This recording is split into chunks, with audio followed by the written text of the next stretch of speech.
Hän on Pentti Linkola, kalastaja, kirjailija, lintutieteilijä ja ajattelija. Hän on pohtinut ihmisen toimien tuhoavaa vaikutusta muuhun luomakuntaan. Hän on sitkeästi ja itsepintaisesti puhunut ja kirjoittanut, että elämä maapallolla on ihmisen myötä tuhoutumassa.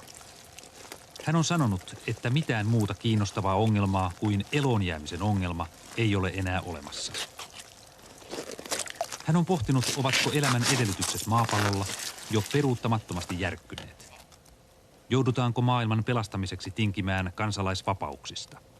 Ehtiikö tuho ennen utopiaa? Pentti Linkola on luonut utopian. Hän on kirjoittanut mallin, miten Suomessa eletään tämän itsemurhayhteiskunnan jälkeistä aikaa. Hän on kirjoittanut luonnoksen eloon jäämisen ohjelmaksi. Hänen tavoitteenaan on ollut muuttaa maailmaa, ei herättää keskustelua. Hän on sananmukaisesti maailman parantaja.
Ihmisistä, jotka elävät tasapainoisempaa elämää kuin hyvinvointiyhteiskunnan aikana. Tämä kuvaa tehoyhteiskunnasta luopumisen jälkeistä aikaa. Tämä on kuvaus Pentti Linkolan eloonjäämisoppiin perustuvan ohjelman toteutuksesta. Tämä on selvitys valtiosta, jonka kaikissa toimissa on otettu huomioon hengissä pysyminen ja elämän säilyttäminen.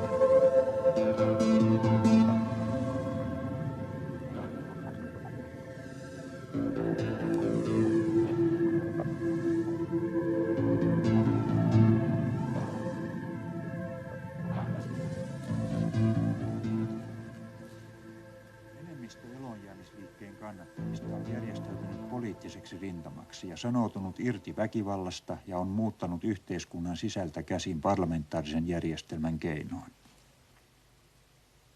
Enemmistö eloonjäämisliikkeen kannattajista on järjestäytynyt poliittiseksi rintamaksi, sanoutunut irti väkivallasta ja muuttanut yhteiskunnan sisältä päin parlamentaarisin keinoin. Päätöksentekokoneisto on vallattu, eloonjäämisen yhteiskunta on luotu kohta kohdalta kouriin tuntuvassa todellisuudessa.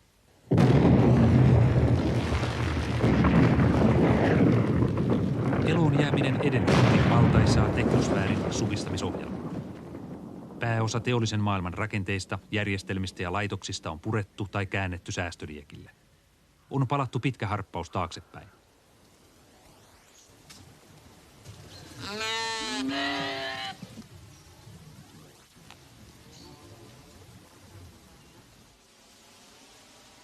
Kaiken lähtökohtana on ollut vihreän luonnon tuottokyky, varallisuus ja kantokyky. Kaikki on määräytynyt siitä, paljonko jaettavaa luonnolla on.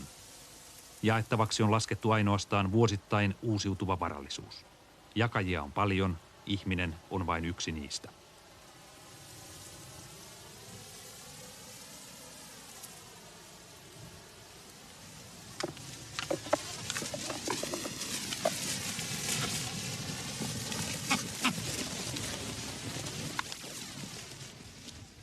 Lainsäädäntöön pureutuminen oli ensisijainen ja perustava tehtävä. Heti alkuun uudistettiin koko lainsäädäntö perustuslakia myöten.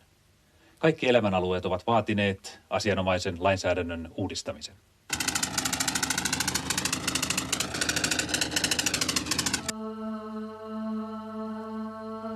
Luonnon kokonaiskuormitus on saatettu sellaiselle tasolle, jolla ei vaaranneta ainoankaan eliölajin säilymistä. Kulloinkin olemassa oleva ihmismäärä säilytetään silti hyväkuntoisena, terveenä ja erityisen pitkäikäisenä. Väestön väheneminen on saavutettu syntyvyyttä rajoittamalla. Alle 1 miljoonan asukkaan ihannelukua lähestyttäessä voidaan aineellista varustetasoa ja kulttuuripalveluja vähitellen lisätä, kunnes nekin vakiinnutetaan lopulliselle tasolle.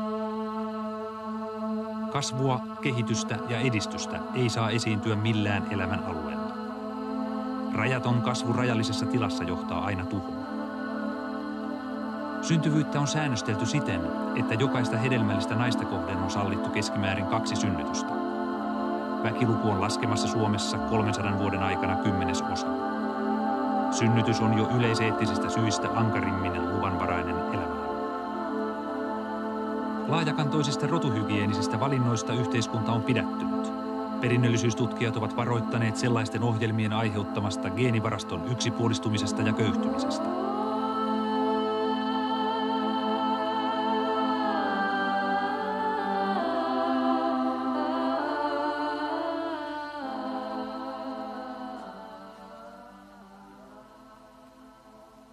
Maatalous on pääelinkeino, johon yhteiskunnan rakenne on mukautettu. Maatalous on pääelinkeino, johon yhteiskunnan rakenne on mukautettu. Väestö on hajautettu alueellisesti elintarvikkeiden sijaintia noudattaen siten, että maan sisäisetkin kuljetukset on minimoitu.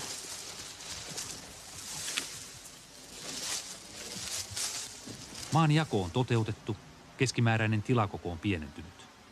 Suurella osalla väestöä on oma viljelys- tai puutarhatila. Joitakin suurtiloja on säilytetty, koska yhteiskunnan perustavoitteita ovat monimuotoisuus, kirjavuus ja erilaisuus.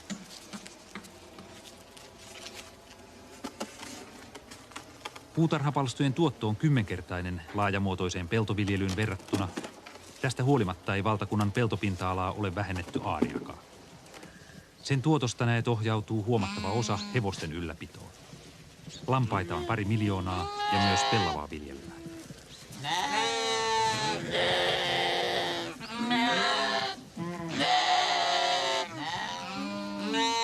Maatalouden voimanlähteenä on ihmisen ja hevosen lihasenergia. Elinkeino työllistää pääosan väestöä. Maassa on lähes 500 000 työhevosta.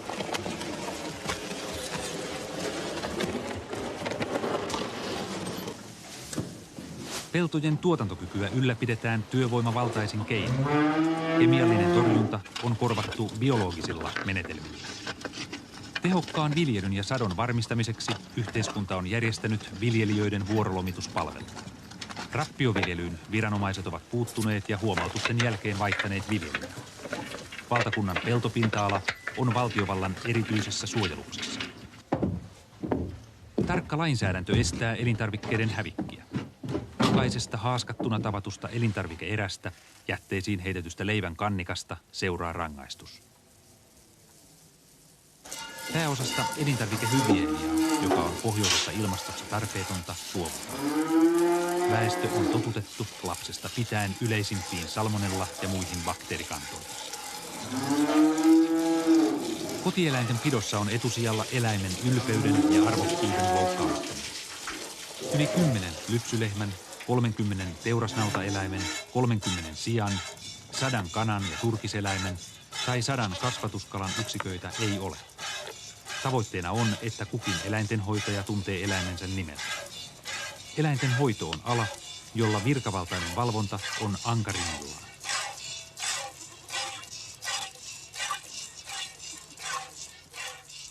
Viljaa on koottu varmuusvarastoihin. Talven ja kevään vitamiinin tarve tyydytetään kotimaisilla omenoilla, varastovihanneksilla ja metsämarjoilla. Maan elintarvikeomavaraisuus on täydellinen. Elintarvikkeiden niin tuonti kuin vientikin on kielletty, lukuun ottamatta rajakauppaa. Öljyyn ja sähköön perustuva maatalouskalusto on museoitu tai romutettu. Käyttökelpoiset raaka-aineet on taltioitu. Työvaltaisen maatalouden tarvitsemaa välineistöä ja ajokalustoa valmistetaan ja korjataan. Peittävä kyläseppien verkko on perustettu. Kalastus on hyvin järjestetty maatalouden sivuelinkeino. Myös roskakalan sisältämä eläinproteiini hyödynnetään tarkoin. Kalan säilytystä ja varastointia on kehitelty.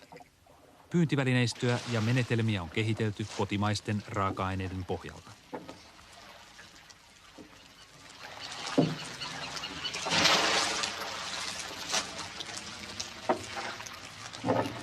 Sekä metsästys että kalastus on tehokkaan neuvoja- ja valvojakunnan ohjauksessa siten, että on pysytelty riista- ja kalakantojen enimmäistuoton alapuolella.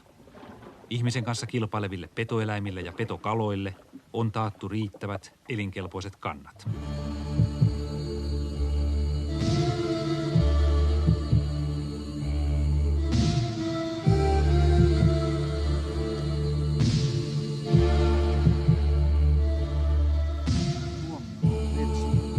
Ilman metsää Suomi on autiomaa. Metsä on yhtä kuin Suomi. Suomi on ollut metsien maa. Ilman metsää Suomi on autiomaa. Metsä on yhtä kuin Suomi.